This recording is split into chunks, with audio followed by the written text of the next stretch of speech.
మాజీ సీఎం జగన్మోహన్ రెడ్డి పోలీసులపైన చేసిన వ్యాఖ్యలను తీవ్రంగా ఖండిస్తున్నారు. సిపిఐ సీనియర్ నాయకుడు జాతీయ కార్యదర్శి నారాయణ గారు ప్రస్తుతం మనతో ఆయన ఉన్నారు. సార్ చెప్పండి, ఈ విధంగా మాట్లాడడం ఒక మాజీ ముఖ్యమంత్రికి కరెక్టేనంట? మాజీ ముఖ్యమంత్రికి కరెక్ట్ కాదు, అట్లా చెప్పకూడదు. కానీ మిగతా నాయకులు అట్టే మాట్లాడతారు కదా, బ్లాక్మెయిల్ చేస్తారు కదా, అధికారులపైన దాడులు చేస్తారు కదా. నేను చెప్పేదంటే రాజకీయ పార్టీ నాయకులు, గవర్నమెంట్ ఉన్నవాళ్ళు, వాళ్ళు ఎట్లయినా సిబ్బంది ఉంటుంది. ఎగ్జిక్యూటివ్ లేకుండా గవర్నమెంట్ నడవదు. రాజకీయ నాయకులు లేకపోయినా గవర్నర్ పరిపాలన నడుస్తున్నాం, కానీ ఎగ్జిక్యూటివ్ లేకుండా పోతే వ్యవస్థ నడవదు. అలాంటి ఎగ్జిక్యూటివ్ పైన ఎందుకు ఒత్తిడి చేస్తారు, బెదిరిస్తున్నారు. దానిలో బాగానే జగన్మోహన్ రెడ్డి ఆయన బట్టలు తీస్తూ ఉన్నాడు.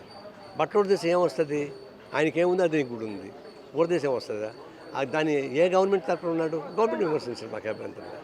ఇదేమవుతుందంటే ఆయన ముఖ్యమంత్రిగా ఉన్నప్పుడు చాలా అడ్డగోలుగా అధికారులతో ఉపయోగించుకొని పని చేయించాడు. ఇప్పుడు వాళ్ళందరూ పనిష్మెంట్కి గురవుతున్నారు. ఇప్పుడు దాన్ని మేము అంత చేశాడు కదా, మేము కాలువాసం చేపితట్టని చెప్పేసి అని టీడీపీలు ట్రై చేస్తున్నారు. వాళ్ళతో పోటీ పడబాకండి, చెడుతో ఎప్పుడు పోటీ పడబాకండి. వాళ్ళు చేసే పని మీరు చేయబాకండి. వాళ్ళు అన్ని హోల్సేల్ చేశారు కంటే హోల్సేల్ చేశారు, మీరు రిటైల్ కూడా చేయబాకండి. అది చేస్తే ఏమవుతుంటే నష్టం. అధికారులు కూడా నేను చెప్పేది ఏంటంటే, మీరు ఐపీఎస్ ఐఏఎస్ అధికారులు కానీ ఇంకోటి కానీ వాళ్ళ మాట అనేప్పుడు మేము ట్రాన్స్ఫర్ చేస్తారు. కొంపలే మునిగిపోతే ఏడిపోయిన మీ జీతం మీకు ఉంటుంది కదా. మీరు ప్రలోభాలకు లొంగి ట్రాన్స్ఫర్ కాకుండా అని చెప్పి రాజకీయ నాయకులు చెప్పి ఆ పనులు చేసి చివరికి పనిష్మెంట్కి గురవుతున్నారు. కాబట్టి అధికారులు లక్ష్మణ్ అక్కడ దాటబాకండి. ఒకవేళ ఒత్తిడి చేసినా కూడా వాళ్ళకి లొంగబాకండి అని చెప్పేసి వాళ్ళు విజ్ఞప్తి చేస్తున్నా. రాజకీయ నాయకులు కూడా ఇప్పుడు ముఖ్యమంత్రి చంద్రబాబు ఉన్నాడు, అంత ముందర ముఖ్యమంత్రిగా జగన్మోహన్ రెడ్డి ఉన్నాడు. అనుమానాలు ఉన్నాయి కదా, మీరు ఎందుకు వాళ్ళు తెలిగిపోతున్నారు? తప్పుడు పనులు ఎందుకు చేస్తున్నారు? మీరు చేయించబాకండి, చేయనీయకుండా జాగ్రత్త పడుకోండి.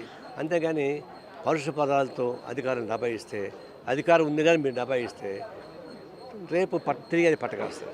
ట్రంప్ వెనుక దగ్గర 90 రోజులు గడువు ఇస్తాను సుంకాలకు అన్నింటి. 90 రోజులు గడువు కూడా మనకి పెద్ద ఉపయోగం ఉండదు. ఎగ్జాంపుల్ ఇందాక మాట్లాడాం. ఇప్పుడు మామిడికాయల సీజన్ ఉంది, ఈ 90 రోజుల్లో వాళ్ళు అమ్ముకోవచ్చు అనుకుంటున్నారు. కానీ ఏ ఫ్యాక్టరీ కొనడు. 90 రోజుల తర్వాత మళ్ళీ అమ్ముకోవాలి, ఎక్స్పోర్ట్ చేయాలి కదా, ఆ జ్యూస్ ఎక్స్పోర్ట్ చేయలేడు. అందువల్ల 90 రోజులు అనేది పెద్ద ఉపయోగం ఉండదు. దానికి శాశ్వతంగా పరిష్కార మార్గం కావాలి. దానికి మోడీ సహాయం చేయాలి. మోడీ ట్రంప్ ఇద్దరు చట్టపట్టం తిరుగుతున్నారు. భారతదేశం ఇది వ్యవసాయ ఆధారిత రాష్ట్రం, ఇది పారిశ్రామిక ఆధారిత రాష్ట్రం కాదు, దేశం కాదు, వ్యవసాయ ఆధారిత దేశం. అలాంటి వ్యవసాయం మొత్తం దెబ్బతినే ప్రమాదం చేసింది, అన్ని రకాల ప్రమాదం దెబ్బతినేసింది. అందువల్ల మోడీ తక్షణం గెలిపించుకోవాలి. మోడీ మీద చంద్రబాబు నాయుడు ఒత్తిడి చేయాలి. ఎందుకంటే మోడీకి ఒక కాళ్ళు చంద్రబాబు నాయుడు అయితే ఒక కాళ్ళు నితీష్ కుమార్. మరి మీ రెండు కాళ్ళపై నడిచేటువంటి ఆయన విగ్రహం ఆయన. మీరు గట్టిగా పని చెప్పకపోతే ఆయన చేయడు, చెప్తే దేశానికి నష్టం వస్తుంది. ఇక్కడ అయ్యో రొయ్యల రైతులు బాధపడిపోతున్నారే, మామిడి రైతులు బయటపడుతుంది, కన్నీటిగా ఎందుకు? పాలసీ ఎక్కడ నుంచి వచ్చింది? పాలసీ ట్రంప్ నుంచి వచ్చింది. ట్రంప్ అడగాల్సింది ఎవరు? మోడీ అడగాల. ప్రపంచం భారతదేశం పెద్దది, దేశం మొత్తం అందరూ అవసరమైతే యూరోప్ కంట్రీస్, చైనా మొత్తం కలుపుకొని ట్రంప్ యుద్ధం ప్రకటించాలా. ఆ ప్రకారం దీన్ని చేస్తే దేశాలను కాపాడగలం తప్ప మోడీతో మూతలు నాకుంటూ కూర్చుంటే పనులు కాదు. చైనా అధ్యక్షుడు ఈరోజు ఒక ప్రకటన చేశాడు, ఏదైతే మనం భారతదేశంతో కలిసిపోదాము, కలిసి పనిచేయాలి అని. కానీ గతంలో భారతదేశం మీద చిన్న చిన్న విషయాలకే గొడవలు దిగాడు. చైనా గొడవలు దిగితే బోర్డర్ ఏరియా గొడవలు ఉంటాయి, ఆ బోర్డర్ ఏరియా ఉంటే ఇది పరిష్కారం చేసుకోవచ్చు. కానీ పాలసీ మీద వాళ్ళు ఎప్పుడు దాడి చేయలేదు.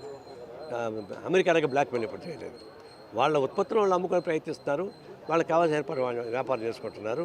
వ్యాపారంలో ఫక్తు చైనా కమ్యూనిస్ట్ పార్టీ విధానాల కన్నా వ్యాపారం చేసుకుంటున్నారు. అదే గిల్లి కథలు పెట్టుకోవడానికి దీని లేదు.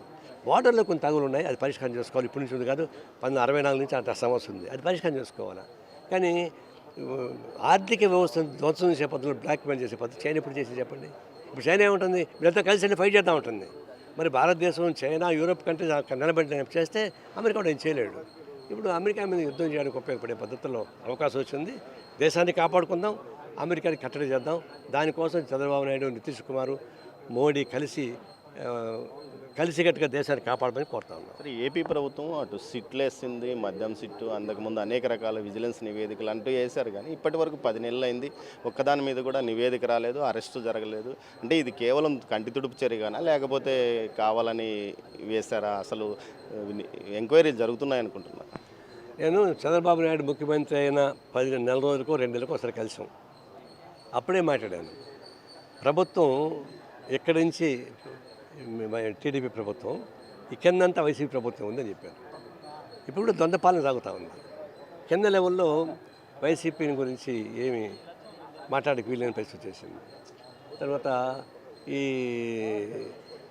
అధికార యంత్రాంగం కూడా ఆ ప్రకారం గట్టిగా లేదు. అది నా ఉద్దేశం ఏంటంటే రాష్ట్రం నుంచి కూడా ఆ సమస్య ఒకటి ఉంది.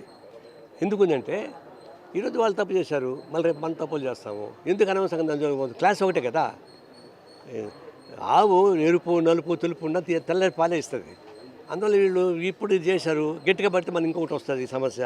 అందువల్ల వర్గ దృక్పథంలో ఆయా వర్గాలను కాపాడడానికి ఉపయోగపడే పద్ధతుల్లోనే ఈయన ఉంది తప్ప అట్లాంటి పద్ధతి కనపడలేదు. ఇది ఒక విధంగా ముద్దులాట గుద్దులాటగా ఉంది తప్పితే ఇంకోటి కానే కాదు. Thank you. ఏదైతే వైఎస్ జగన్మోహన్ రెడ్డి మాజీ ముఖ్యమంత్రిగా ఉన్న సమయంలో అనేక విధాలుగా పోలీసులను ఉపయోగించుకున్నాడు. ఇప్పుడు పోలీసులను బట్టలు ఉడిదిస్తానంటూ మాట్లాడడం సరికాదు. దీంతోపాటు ట్రంప్ యొక్క విధానాలు మార్చాలంటే మోడీతోనే సాధ్యం. మోడీని ఈ విషయంలో చంద్రబాబు ఒత్తిడి తీసుకొచ్చి ఇటు ఆక్వా రైతులకు కానీ మన రాష్ట్ర ప్రయోజనాలు కాపాడే విధంగా చర్యలు తీసుకోవాలని కోరుకుంటున్నారు. అంతేకాకుండా 10 నెలల క్రితం అధికారంలోకి వచ్చిన టీడీపీ ప్రభుత్వం ముద్దులాట గుద్దులాటలాగా కొనసాగుతుంది. కానీ వైసీపీలో అక్రమాలకు పాల్పడిన వారిపైన ఎలాంటి చర్యలు తీసుకోవడం లేదని నారాయణ గారు అంటున్నారు. కెమెరా పర్సన్ పురుషోత్తంతో దామోదర్, తిరుపతి నుంచి.